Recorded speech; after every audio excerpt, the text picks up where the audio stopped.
Olá, sejam todos bem-vindos. Essa é a nossa terceira aula. Deixa eu colocar a minha imagem aqui.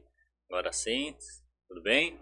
Essa é a nossa terceira aula, né, do nosso curso básico de teologia. Nós estamos aí no primeiro módulo, terceira aula, né, deste módulo que é a pré-histórica, né? Lembrando que nós estudamos a Bíblia por eras, né? E nós começamos pela era pré-histórica. Terceira aula, nós vamos falar hoje nós falamos já, né, na aula anterior sobre a queda, né, de Adão e Eva e as consequências, né? Deus expulsou os dois do jardim e agora, né, vem as consequências. Eles têm que trabalhar, têm que se virar, né, para se sustentar. E a gente viu também que nasceram os filhos, né, eles vão dar início aí a toda a humanidade, né? Eles vão ter filhos, filhas, e aí vai começar toda a humanidade. Agora, com o pecado, né? Fazendo parte aí da humanidade, tá bom? Deixa eu mudar o meu slider aqui, vamos dar início aí à nossa aula de hoje. Nós vamos ver que teve o primeiro homicídio na Bíblia, né? Na Bíblia e na toda a humanidade. Disse, porém, Caim a seu irmão Abel, né, em Gênesis 4, versículo 8. Vamos para o campo. Quando estavam lá, né, Caim atacou o seu irmão e o matou, né? Então, primeiro homicídio, Caim mata Abel. E aí vai começar toda a maldade, né? Quando Adão e Eva eles são expulsos, Deus não abandonou, né, eles. Deus ainda, quando eles pecaram ali, Deus fez roupa, modo de dizer, né, roupas para eles. E Deus vai continuar, né, cuidando, porque a promessa de Deus é restaurar essa comunhão novamente, né, do que Adão e Eva fez. Deus iria restaurar, mas não existia até ali, né, quem era o lado ruim e quem era o lado bom, né? Só tinha Adão e Eva. E como nós conhecemos hoje tem o bem e o mal, né? E ali, quando começa a aumentar, né, eles começam a casar e começam a nascer filhos e vão se casando e até chegar, né, os dias atuais, de um lado começou, né, o mal, sendo que já tinha o pecado entre eles. A gente vai ver que começou ali, né, e tem muito a ver com essa morte de Abel, né? Deus vai amaldiçoar Caim e a descendência de Caim, né, vai ser um povo que vai começar a se afastar cada vez mais de Deus. E depois de Abel, né, Adão e Eva, eles vão ter mais filhos e aí vai ter Sete, né, que vai ser da geração que vai invocar o nome do Senhor. Mas a partir daí, né, o homem ele se corrompe completamente. E essa corrupção do homem, a gente vai ver que 1600 anos depois, ele estava completamente corrompido, né? Tudo era mal, todo o desígnio do seu coração era para o mal. E diz assim, né, no versículo 1 ao 4. Quando os homens começaram a multiplicar-se na terra e nasceram filhas, os filhos de Deus viram que as filhas dos homens eram bonitas e escolheram para si aquelas que lhe agradaram. Então disse o Senhor: por causa da perversidade do homem, meu espírito não contenderá com ele para sempre, e ele só viverá 120 anos. Naqueles dias, né, havia os nefilins na terra, e também posteriormente, quando os filhos de Deus possuíram as filhas dos homens, elas lhe deram filhos. Eles foram heróis do passado, homens famosos. Então a gente lê aí que tinha, né, aqueles que invocavam o nome de Deus, né, eram os filhos de Deus, descendentes, né, de Deus, da parte boa, né, e os filhos dos homens nós podemos dizer que eram já aqueles que descendiam aí da parte de Caim. Os filhos de Deus e os filhos dos homens. Em Gênesis 4, 25 e 26, diz que novamente Adão teve relações, né, com sua mulher e ela deu à luz a outro filho a quem chamou de Sete, dizendo: Deus me concedeu um filho, né, no lugar de Abel, visto que Caim o matou. Também a Sete nasceu um filho a quem deu o nome de Enos. Nessa época começou-se a invocar o nome do Senhor. Então foi a partir daí que começou a invocar o nome de Deus, né? E a gente vê também em Lucas 3:38 que fala a mesma coisa, né? Filhos de Enos, filhos de Sete, filhos de Adão, filhos de Deus, né? Traz essa cronologia aí, né? Sendo os filhos de Deus da parte que invocavam o nome de Deus. E qual é a descendência de Caim, né? Seria os filhos dos homens, porque Deus o amaldiçoou, Caim, por ele ter matado Abel, né? Quando Deus encontra Caim, né? Depois que ele mata Abel, nós vimos no capítulo 4, aí, do 8 ao 16, vai dizer assim: disse, porém, Caim a seu irmão Abel, né? Vamos para o campo. Quando estavam lá, né? Caim atacou seu irmão Abel, né? E o matou. Então o Senhor perguntou a Caim: onde está seu irmão Abel? Respondeu ele, né? Não sei, sou eu responsável por meu irmão? Disse o Senhor, né? O que foi que você fez? Escute, da terra o sangue do seu irmão está clamando. Agora amaldiçoado é você pela terra, que abriu a boca para receber da sua mão, né, o sangue do seu irmão. Quando você cultivar a terra, esta não lhe dará mais da sua força. Você será um fugitivo errante pelo mundo. Disse Caim ao Senhor: meu castigo é maior do que eu posso suportar. Hoje me expulsas dessa terra, e terei que me esconder da tua face. Serei um fugitivo errante pelo mundo, e qualquer que me encontrar me matará.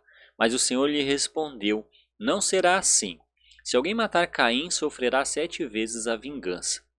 E o Senhor colocou em Caim um sinal, para que ninguém que viesse a encontrá-lo o matasse. Então Caim, né, afastou-se da presença do Senhor e foi viver, né, na terra ali de Nod, a leste do Éden. Então, através dessa maldição, né, Caim foi completamente aí afastado de Deus. E aí a descendência, né, de Caim, eles vão viver completamente longe de Deus. Então, como nós temos os filhos de Deus e os filhos dos homens lá no começo, podemos dizer que os filhos de Deus, né, descendentes ali de Sete, onde passou-se a invocar o nome de Deus, e os filhos dos homens sendo a descendência de Caim, porque ele foi amaldiçoado por Deus e eles não invocavam, né, o nome de Deus. E aí vai continuar, né? Nós vamos chegar a depois aí 1600 anos aí depois de que Deus criou todas as coisas. Imagina quantas pessoas já tinham na terra, né, descendentes de Caim. E não quer dizer também que toda descendência de Sete foram pessoas corretas que invocaram o nome de Deus, porque Deus vai chegar, né, um momento em que ele acaba até mesmo com esses descendentes de Sete, né, onde ele vai poupar somente Noé e sua família. Em Gênesis 6, 1 e 2 diz, né, como se foram multiplicando os homens na terra, e lhe nasceram filhas, vendo os filhos de Deus que as filhas dos homens eram formosas, tomaram para si mulheres, as que entre todas mais lhe agradaram. Aqui vai dizer que os filhos, como eles foram se multiplicando, né, e nasceram filhas. E vendo, né, os filhos de Deus, as filhas aí da parte, podemos dizer, descendente aí de Caim, e os filhos de Deus aí, né, eles viram que as filhas dos homens eram formosas e tomaram para si como esposas, né, aquelas que mais lhe agradavam. No versículo 4 diz: ora, aquele tempo havia gigantes na terra. E também depois, quando os filhos de Deus possuíram as filhas dos homens, as quais lhe deram filhos, estes foram valentes varões, de renome e antiguidade. É interessante nós olharmos para o versículo 4, lá onde ele diz que naquele tempo já havia gigantes na terra. E também depois, quando os filhos de Deus possuíram as filhas dos homens, as quais lhe deram filhos, e estes foram valentes varões de renome na antiguidade. Então, os filhos de Deus, daquela parte de Sete, né, que invocava o nome do Senhor, e as filhas dos homens da parte daqueles que não invocavam o nome de Deus. Há quem diga que os filhos de Deus são os anjos que vieram, né, e tiveram relações sexuais aí com as mulheres, as filhas dos homens. Mas não é assim, né? Não é possível, porque em Mateus capítulo 22 e 23 diz que naqueles dias aproximou-se dele alguns saduceus que dizem não haver ressurreição. E lhe perguntaram: Mestre, Moisés disse, se alguém morrer não tendo filho, seu irmão casará com a viúva e suscitará descendência ao falecido. Ora, havia entre nós 7 irmãos. O primeiro, tendo casado, morreu, e não tendo descendência, deixou sua mulher a seu irmão. Mesmo sucedeu com o segundo, com o terceiro, até o 7º. Depois de todos eles, né, morreu também a mulher. Portanto, na ressurreição, de qual dos 7 será ela esposa? Porque todos a desposaram, né? Respondeu-lhe Jesus: Errais, não conhecendo as Escrituras, nem o poder de Deus. Porque na ressurreição nem casam, nem se dão em casamento, são, porém, como os anjos no céu. Então, Jesus, né, responde aqui a essas pessoas que tentavam confundi-lo. Ele falou: vocês erram porque vocês não conhecem, né, as Escrituras e nem o poder de Deus. E ele vai dizer, né, que as pessoas na volta de Jesus ou no céu, né, com Deus, não tem casamento, né, não tem sexo. Então seria impossível os anjos vir aqui na terra e manter relações sexuais aí com as mulheres, né? Então, só para esclarecer essa parte. Aí outra parte interessante também desta aula é onde nós lemos aí no versículo 3 do capítulo 6 que Deus limitou a idade, né, do homem para 120 anos. O homem vivia muito mais, né? Mas aí por conta da maldade, né, imagina aí uma pessoa má viver aí 300, 400, 500, 600 anos, né, de só maldade. Então, pela corrupção do homem, Deus ele vai limitar essa idade a 120 anos. E é interessante que a gente não vê hoje, né, uma pessoa passar de 120 anos. É muito difícil isso acontecer.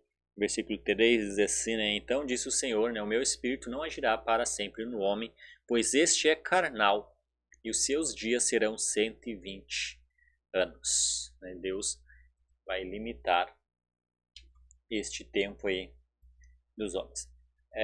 Nós vamos ver no versículo 5 que a criação de Deus, né, a humanidade, ela está completamente corrompida. Versículo 5 ele diz, né, viu o Senhor que a maldade do homem se havia multiplicado na terra e que era continuamente mal todo o desígnio do seu coração. Então Deus olha, né, toda a sua criação, né, está completamente corrompida.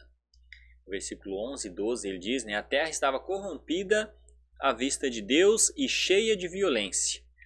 Viu Deus a terra, eis que estava corrompida, porque todo ser vivente havia corrompido o seu caminho na terra. Então, a criação de Deus, depois de 1600 anos, era mal todo o desígnio do seu coração. Não tinha nada bom nessa geração, né? Completamente pecaminosa, má. Né? Imagina como que eles viviam, né? Aquela multidão, uma terra sem lei, né? Somente para o mal. Qual é a decisão de Deus? através disso, acabar com tudo, né? A promessa de Deus é restaurar o homem novamente. É claro que o seu plano, né, e como nós vimos aí na aula passada, é em Jesus, né? Jesus, ele viria para restaurar. O propósito é ele enviar Jesus. E se o plano dele é restaurar através de Jesus, Deus ele vai manter a sua promessa. Porque ele não poderia, né, agora 1600 anos depois, e não concluir o seu plano. Né? Se o seu plano é restaurar, ele vai restaurar sim. Então ele vai acabar com a humanidade, mas vai deixar, né, os remanescentes. E aí ele vai escolher Noé e sua família, vai acabar com todo o resto e ele vai recomeçar. Né? Temos aí 1600 anos na história, onde já tem imagina aí 1600 anos, quantas pessoas já tinham na Terra naquele tempo. Então Deus vai acabar com tudo e vai recomeçar novamente. Nós vamos ter aí um recomeço lá no começo com Adão e Eva, e agora, né, Deus vai acabar com tudo e vai começar novamente agora com Noé e sua família, tá bom? Na próxima aula nós vamos falar sobre este momento aí, este acontecimento histórico aí que foi o dilúvio, como que Deus planejou, né, como que ele colocou o seu plano aí em prática, escolhendo Noé. Noé foi quem construiu a arca, né, para salvar aí a sua família e um animal ali, um casal de cada espécie. Tá bom? Ficamos por aqui, até a nossa próxima aula.